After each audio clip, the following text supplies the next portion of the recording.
कोई आवे संतो हर का जन संतो, मेरा प्रीतम जन संतो मोहे मार्ग दिखलावे। कोई आवे संतो हर का जन संतो, मेरा प्रीतम जन संतो मोहे मार्ग दिखलावे। जेहा बीजै सो लुणै, ਕਰਮਾ ਸੰਦੜਾ ਖੇਤ। ਬਾਬਾ ਜੀ ਦਾ ਇੱਕ ਪ੍ਰੇਮੀ ਜਲੰਧਰ ਛਾਉਣੀ ਦੇ ਬਿਲਕੁਲ ਨਜ਼ਦੀਕ ਪਿੰਡ ਵਿੱਚ ਨਿਵਾਸ ਰੱਖਦਾ ਸੀ, ਜੋ ਗੁਰੂ ਘਰ ਦਾ ਪ੍ਰੇਮੀ ਵੀ ਸੀ, ਪਰ ਕਈ ਵਾਰ ਦੁਨਿਆਵੀ ਪ੍ਰਭਾਵਾਂ ਅਧੀਨ ਸੁਰਤ ਦੁਬੇਲ ਵੀ ਹੋ ਜਾਂਦੀ ਹੈ। ਸੋ ਉਸ ਗੁਰਮੁਖ ਨੇ ਆਪਣੀ ਬੱਚੀ ਦਾ ਰਿਸ਼ਤਾ ਦੁਨਿਆਵੀ ਤੌਰ ਤੇ ਇੱਕ ਮਾਇਆਧਾਰੀ ਘਰ ਵਿੱਚ ਕਰ ਦਿੱਤਾ। ਵਿਆਹ ਦਾ ਦਿਨ ਮੁਕਰਰ ਹੋ ਗਿਆ, ਲੈਣ ਦੇਣ ਦੀਆਂ ਸ਼ਰਤਾਂ ਵੀ ਤੈਅ ਹੋ ਗਈਆਂ। ਅਖੀਰ ਬਰਾਤ ਦੇ ਪ੍ਰਸ਼ਾਦੇ ਦੀ ਗੱਲ ਤੈਅ ਕਰਨ ਤੇ ਬਰਾਤੀ ਘਰ ਵਾਲਿਆਂ ਨੇ, ਲੜਕੇ ਵਾਲਿਆਂ ਨੇ ਮਾਸ ਸ਼ਰਾਬ ਦੀ ਮੰਗ ਕੀਤੀ। ਇੱਧਰ ਇਸ ਪ੍ਰੇਮੀ ਨੇ ਥੋੜੀ ਨਾ ਨੁੱਕਰ ਤਾਂ ਕੀਤੀ, ਪਰ ਨਾਲ ਹੀ ਮਨ ਵਿੱਚ ਇਹ ਵੀ ਖਿਆਲ ਪ੍ਰਬਲ ਬਣ ਆਇਆ ਕਿ ਜੇ ਮੈਂ ਇਹਨਾਂ ਲੜਕੇ ਵਾਲਿਆਂ ਦੀ ਇਹ ਇੱਛਾ ਪੂਰੀ ਨਾ ਕੀਤੀ ਜੋ ਉਹ ਮਾਸ ਸ਼ਰਾਬ ਬਰਾਤ ਦੇ ਖਾਣੇ ਵਿੱਚ ਮੰਗ ਰਹੇ ਹਨ, ਤਾਂ ਕਿਤੇ ਇਹ ਰਿਸ਼ਤੇ ਨੂੰ ਜਵਾਬ ਹੀ ਨਾ ਦੇ ਦੇਣ। ਸੋ ਬਣਨ ਵਾਲੇ ਰਿਸ਼ਤੇਦਾਰਾਂ ਦੇ ਪ੍ਰਭਾਵ ਅਧੀਨ ਇਸ ਸੱਜਣ ਨੇ ਮਾਸ ਸ਼ਰਾਬ ਦੀ ਦਾਵਤ ਦੇਣੀ ਮੰਨ ਲਈ। ਆਨੰਦ ਕਾਰਜ ਦੇ ਦਿਨ ਨੇੜੇ ਆਉਂਦੇ ਗਏ। ਲੜਕੀ ਦੇ ਆਨੰਦ ਕਾਰਜ ਦਾ ਸੱਦਾ ਪੱਤਰ ਦੇਣ ਲਈ ਉਹ ਪ੍ਰੇਮੀ ਬਾਬਾ ਜੀ ਪਾਸ ਵੀ ਪੁੱਜਾ ਤੇ ਬੇਨਤੀ ਕੀਤੀ ਕਿ ਬਾਬਾ ਜੀ ਆਪ ਜੀ ਨੇ ਵੀ ਆਨੰਦ ਕਾਰਜ ਦੇ ਸਮੇਂ ਦਰਸ਼ਨ ਦੇਣ ਦੀ ਕਿਰਪਾਲਤਾ ਕਰਨੀ। ਬਾਬਾ ਜੀ ਨੇ ਪੁੱਛਿਆ ਕਿ ਕਿੱਥੇ ਰਿਸ਼ਤਾ ਕੀਤਾ। ਦੱਸਣ ਉਪਰੰਤ ਚਲਦੀਆਂ ਗੱਲਾਂ ਵਿੱਚ ਉਸ ਪ੍ਰੇਮੀ ਨੇ ਇਹ ਵੀ ਬਾਬਾ ਜੀ ਨੂੰ ਦੱਸ ਦਿੱਤਾ ਕਿ ਮੈਂ ਜਾਂਜੀ ਰਿਸ਼ਤੇਦਾਰਾਂ ਦੇ ਪ੍ਰਭਾਵ ਅਧੀਨ ਮਾਸ ਸ਼ਰਾਬ ਦੀ ਰੋਟੀ ਕਰਨ ਲਈ ਵੀ ਹਾਂ ਕਰ ਦਿੱਤੀ ਹੈ। ਬਾਬਾ ਜੀ ਉਸ ਪ੍ਰੇਮੀ ਦੀ ਸਾਰੀ ਗੱਲਬਾਤ ਸੁਣ ਕੇ ਇੱਕ ਠੰਡਾ ਜਿਹਾ ਸਾਹ ਲੈ ਕੇ ਉਹਨੂੰ ਕਹਿਣ ਲੱਗੇ, ਭਲਿਆ ਲੋਕਾ, ਆਪਣੀ ਸੁਰਤ ਨੂੰ ਦੁਬੇਲ ਕਰਕੇ ਕੁੜਮਾਂ ਦੇ ਦੁਨਿਆਵੀ ਪ੍ਰਭਾਵ ਅਧੀਨ ਗੁਰੂ ਨੂੰ ਪਿੱਠ ਦੇਣੀ ਤੇ ਨਾ ਕਰਨ ਯੋਗ ਕਰਮ ਨੂੰ ਕਰਨਾ ਇਹ ਬਹੁਤ ਮਾੜਾ ਹੈ। ਇਸ ਤਰ੍ਹਾਂ ਗੁਰੂ ਦੀ ਨਾਰਾਜ਼ਗੀ ਲੈ ਕੇ ਅਸੀਂ ਕੀ ਖੱਟਾਂਗੇ। ਬੱਚੀਆਂ ਦੇ ਵਿਆਹ ਕਰਨੇ ਨੂੰ ਸਿਆਣੇ ਲੋਕ ਬਹੁਤ ਵੱਡਾ ਦਾਨ ਪੁੰਨ ਸਮਝਦੇ ਹੁੰਦੇ ਹਨ। ਇੱਕ ਪਾਸੇ ਤਾਂ ਤੁਸੀਂ ਪੁੰਨ ਕਰਨਾ ਹੈ। ਬਾਬਾ ਜੀ ਆਖਣ ਲੱਗੇ ਕਿ ਬੱਚੀਆਂ ਦੇ ਵਿਆਹ ਕਰਨੇ ਨੂੰ ਸਿਆਣੇ ਲੋਕ ਬਹੁਤ ਵੱਡਾ ਦਾਨ ਪੁੰਨ ਕਰਨਾ ਸਮਝਦੇ ਸਨ। ਇੱਕ ਪਾਸੇ ਤੁਸੀਂ ਇਹ ਪੁੰਨ ਕਰਨਾ ਹੈ ਤੇ ਦੂਜੇ ਪਾਸੇ ਪਤਾ ਨਹੀਂ ਕਿੰਨੇ ਕੁ ਜੀਵਾਂ ਦੀ ਹੱਤਿਆ ਹੋਣੀ ਹੈ, ਤੇ ਉਹ ਵੀ ਥੋੜੇ ਚਿਰ ਦੇ ਜੀਵ ਦੇ ਸਵਾਦ ਦੀ ਖਾਤਰ। ਕੀ ਤੂੰ ਬਾਬਾ ਕਬੀਰ ਜੀ ਦੇ ਬਚਨ ਨੂੰ ਨਹੀਂ ਪੜ੍ਹਿਆ, ਜੋ ਉਹਨਾਂ ਧੰਨ ਗੁਰੂ ਗ੍ਰੰਥ ਸਾਹਿਬ ਜੀ ਵਿੱਚ ਸਾਡੇ ਭਲੇ ਲਈ, ਸਾਡੀ ਅਗਵਾਈ ਲਈ ਉਚਾਰਨ ਕੀਤਾ ਹੈ ਕਿ ਕਬੀਰ ਜੋਰ ਕੀਆ ਸੋ ਜ਼ੁਲਮ ਹੈ, ਲੈ ਜਵਾਬ ਖੁਦਾਏ ਦਫ਼ਤਰ ਲੇਖਾ ਨੀਕਸੈ, ਮਾਰ ਮੁਹੈ ਮੁਖਾਏ। ਵਿਆਹ ਉਪਰੰਤ ਲੜਕੀ ਤਾਂ ਆਪਣੇ ਘਰ ਚਲੀ ਜਾਵੇਗੀ, ਪਰ ਇੰਨੇ ਜੀਵਾਂ ਦੀ ਹੱਤਿਆ ਦਾ ਕੌਣ ਭਾਗੀ ਬਣੇਗਾ। ਬਾਬਾ ਜੀ ਨੇ ਬਚਨ ਜਾਰੀ ਰੱਖਿਆ ਤੇ ਆਖਿਆ ਕਿ ਯਾਦ ਰੱਖਣਾ, ਇਹਨਾਂ ਜੀਵਾਂ ਦੀ ਹੱਤਿਆ ਦਾ ਲੇਖਾ ਇੱਥੇ ਤੇ ਅੱਗੇ ਤੈਨੂੰ ਹੀ ਦੇਣਾ ਪੈਣਾ।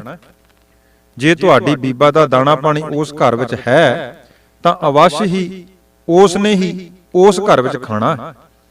ਮਾਸ ਸ਼ਰਾਬ ਦੀਆਂ ਦਾਵਤਾਂ ਦੇਣ ਨਾਲ ਦਾਣਾ ਪਾਣੀ ਵੱਧ ਤਾਂ ਨਹੀਂ ਜਾਣਾ, ਤੇ ਨਾ ਦੇਣ ਨਾਲ ਉਸ ਦਾ ਸੰਬੰਧ ਖਤਮ ਨਹੀਂ ਹੋ ਜਾਣਾ।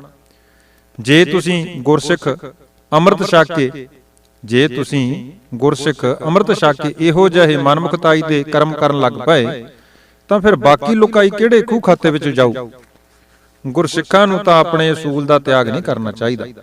ਜੋ ਅਸੂਲ ਦਾ ਤਿਆਗ ਕਰ ਦਿੰਦਾ ਹੈ ਉਸ ਦੇ ਪੱਲੇ ਲੋਕ ਪਰਲੋਕ ਦੇ ਧੱਕੇ ਹੀ ਪੈਂਦੇ ਹਨ। ਤੇ ਜੇ ਤੁਸੀਂ ਗੁਰਸਿੱਖ ਸੱਜ ਕੇ ਇਹੋ ਜਿਹੇ ਕਰਮ ਕਰੋਗੇ ਤਾਂ ਬਾਕੀਆਂ ਨੂੰ ਕਿਸ ਮੂੰਹ ਨਾਲ ਅਸੀਂ ਇਹਨਾਂ ਮਾੜੇ ਕੰਮਾਂ ਤੋਂ ਬਚਣ ਲਈ ਕਹਿ ਸਕਦੇ ਹਾਂ।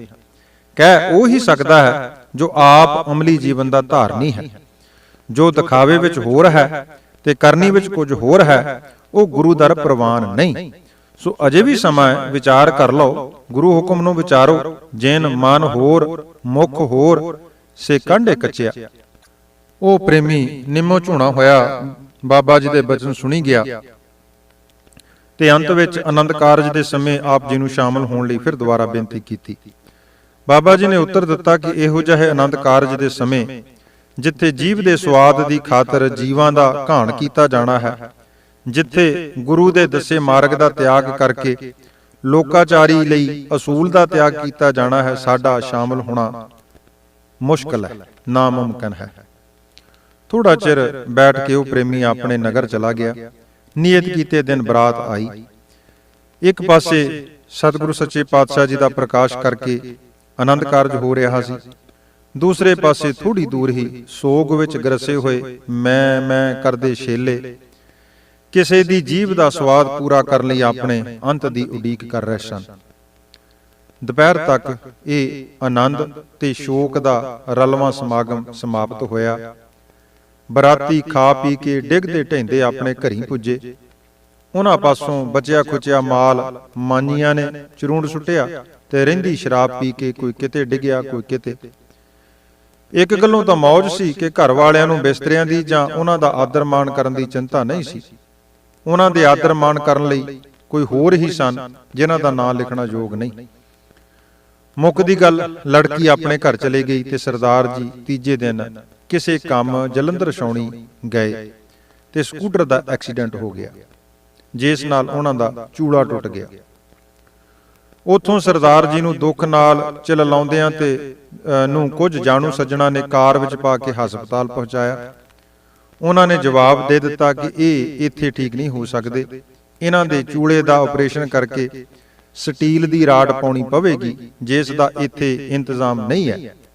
ਪਰ ਘਰ ਵਾਲਿਆਂ ਦੇ ਬਹੁਤਾ ਜ਼ੋਰ ਪਾਉਣ ਤੇ ਕਿ ਥੋੜੀ ਦਰਦ ਜਦੋਂ ਘਟ ਜਾਏਗੀ ਤੇ ਅਸੀਂ ਇਹਨਾਂ ਨੂੰ ਵੱਡੇ ਹਸਪਤਾਲ ਲੈ ਜਾਵਾਂਗੇ, ਸੋ ਉਤਨਾ ਚਿਰ ਤੱਕ ਤੁਸੀਂ ਇਹਨਾਂ ਨੂੰ ਇੱਥੇ ਜ਼ੇਰੇ ਇਲਾਜ ਰੱਖੋ। ਸੋ ਡਾਕਟਰ ਹੋਰਾਂ ਨੇ ਪੈਰ ਨੂੰ ਭਾਰ ਬੰਨ੍ਹ ਕੇ ਮੰਜੇ ਤੇ ਆਰਾਮ ਲਈ ਪਾ ਦਿੱਤਾ। 5-6 ਦਿਨ ਐਸੀ ਹਾਲਤ ਵਿੱਚ, ਅਤ ਦੁੱਖ ਵਿੱਚ ਦਿਨ ਰਾਤ ਚੀਕ ਪੁਕਾਰ ਕਰਦਿਆਂ ਬੀਤੇ।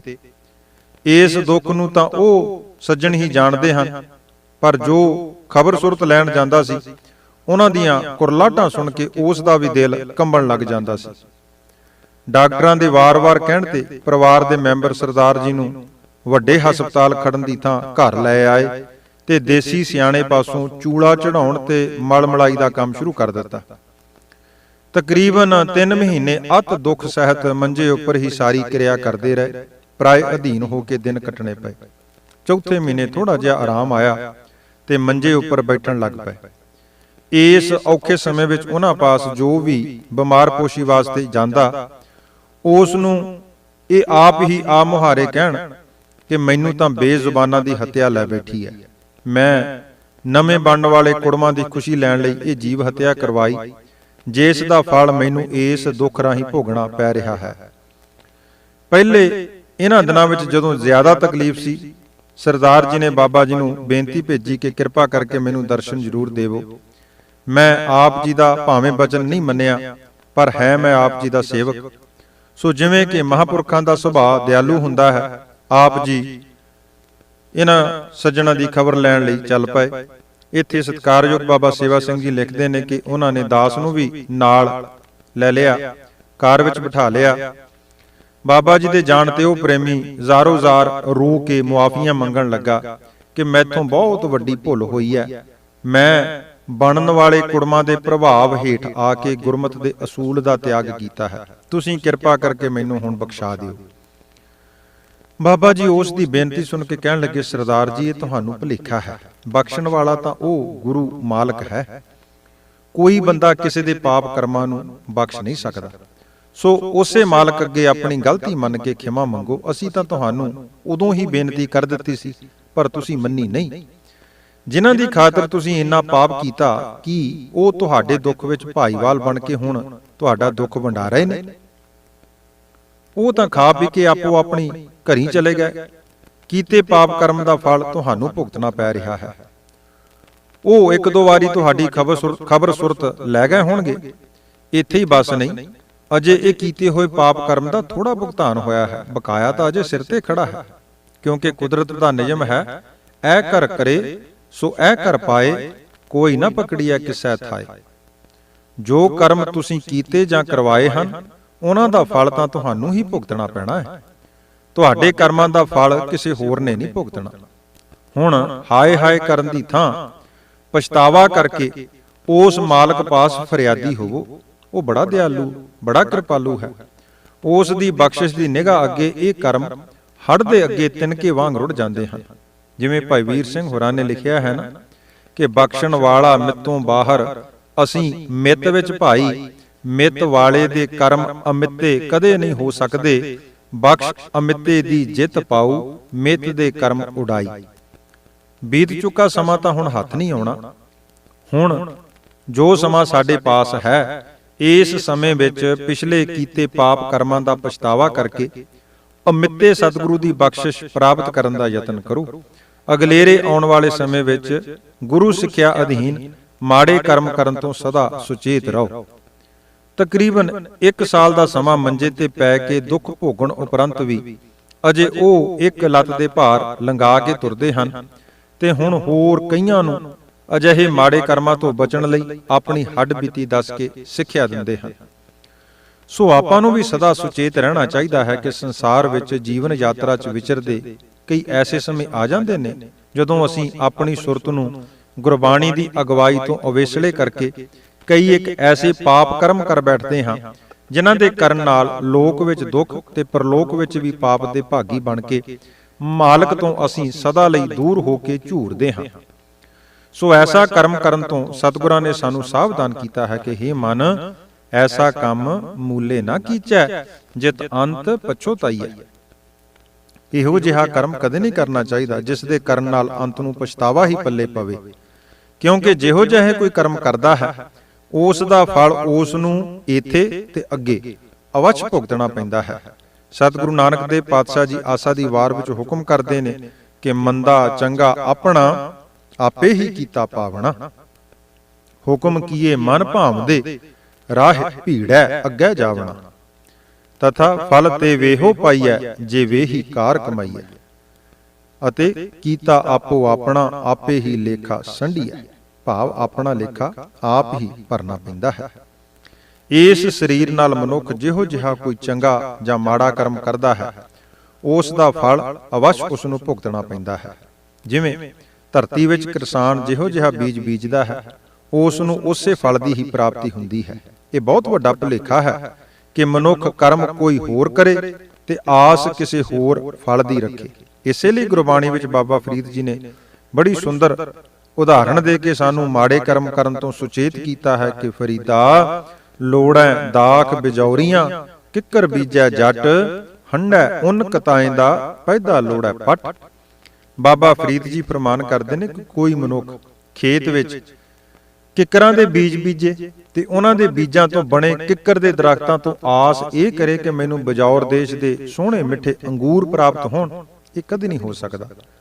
ਕਿੱਕਰਾਂ ਤੋਂ ਤਾਂ ਕੌੜੀਆਂ ਫਲੀਆਂ ਤੇ ਸੂਲਾਂ ਹੀ ਪ੍ਰਾਪਤ ਹੋਣਗੀਆਂ। ਕੋਈ ਮਨੁੱਖ ਧਾਗਾ ਤਾਂ ਉੱਨ ਦਾ ਕੱਤੇ ਤੇ ਆਸ ਰੱਖੇ ਕਿ ਇਸ ਉੱਨ ਦੇ ਧਾਗੇ ਤੋਂ ਮੈਨੂੰ ਨਰਮ ਰੇਸ਼ਮ ਦਾ ਕੱਪੜਾ ਪ੍ਰਾਪਤ ਹੋਵੇ, ਇਹ ਕਦਾਚਿਤ ਨਹੀਂ ਹੋ ਸਕਦਾ।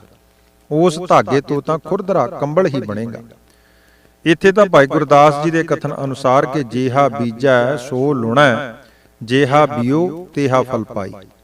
ਤਥਾ 12 ਮਹਾ ਵਿੱਚ ਵੀ ਗੁਰਦੇਵ ਸਤਿਗੁਰੂ ਬਚਨ ਕਰਦੇ ਨੇ ਕਿ ਜੇਹਾ ਬੀਜੈ ਸੋ ਲੁਣੈ, ਕਰਮਾ ਸੰਦੜਾ ਖੇਤ। ਸਤਿਗੁਰੂ ਗੁਰੂ ਨਾਨਕ ਪਾਤਸ਼ਾਹ ਜੀ ਇਸ ਤੋਂ ਜ਼ਿਆਦਾ ਸਪਸ਼ਟ ਹੋਰ ਕੀ ਅਗਵਾਈ ਕਰ ਸਕਦੇ ਨੇ। ਸਤਿਗੁਰੂ ਜੀ ਦਾ ਫਰਮਾਨ ਹੈ ਕਿ ਐ ਮਨੁੱਖ ਆਪ ਬੀਜ ਆਪੇ ਹੀ ਖਾਹ। ਜਿਹੋ ਜਿਹਾ ਤੂੰ ਬੀਜੇਗਾ ਭਾਵ ਕਰਮ ਕਰੇਗਾ ਉਸ ਦਾ ਫਲ ਤੈਨੂੰ ਹੀ ਭੁਗਤਣਾ ਪਵੇਗਾ। ਕੋਈ ਵੀ ਮਨ ਬਚਨ ਜਾਂ ਸਰੀਰ ਨਾਲ ਕਰਮ ਕਰਨਾ ਹੋਵੇ ਉਸ ਨੂੰ ਗੁਰੂ ਦਰਸਾਈ ਗੁਰਬਾਣੀ ਦੀ ਕਸਵੱਟੀ ਤੇ ਪਰਖ ਕੇ ਫੇਰ ਹੀ ਉਸ ਕਰਮ ਨੂੰ ਕਰਨਾ ਚਾਹੀਦਾ ਹੈ। ਗੁਰੂ ਅਗਵਾਈ ਅਧੀਨ ਹੀ ਚੱਲਣ ਨਾਲ ਸੁਖ ਹਨ। ਸਿੱਖ ਹੈ ਹੀ ਉਹ ਜੋ ਗੁਰੂ ਭਾਣੇ ਅਨੁਸਾਰ ਚੱਲਦਾ ਹੈ। ਸੋ ਸਿੱਖ ਸਖਾ ਬੰਧਪ ਹੈ ਭਾਈ, ਜੇ ਗੁਰ ਕੇ ਭਾਣੇ ਵਿੱਚ ਆਵੈ। ਸੋ ਗੁਰੂ ਜੀ ਦੀ ਅਗਵਾਈ ਨੂੰ ਨਜ਼ਰੋਂ ਪਰੋਖੇ ਕਰਕੇ ਮਨ ਦੇ ਅਧੀਨ ਜੋ ਚੱਲਦਾ ਹੈ ਉਹ ਪ੍ਰਾਣੀ ਫਿਰ ਗੁਰੂ ਤੋਂ ਦੂਰ ਹੋ ਕੇ ਅਨੇਕਾਂ ਪ੍ਰਕਾਰ ਦੇ ਦੁੱਖਾਂ ਨੂੰ ਭੋਗਦਾ ਹੈ। ਜਿਵੇਂ ਧੰਨ ਗੁਰੂ ਅਮਰਦਾਸ ਸਾਹਿਬ ਪਾਤਸ਼ਾਹ ਜੀ ਦਾ ਪਾਵਨ ਬਚਨ ਹੈ ਕਿ ਆਪਣਾ ਭਾਣਾ ਜੋ ਚੱਲੈ ਭਾਈ, ਵਿਛੜ ਚੋਟਾਂ ਖਾਵੈ।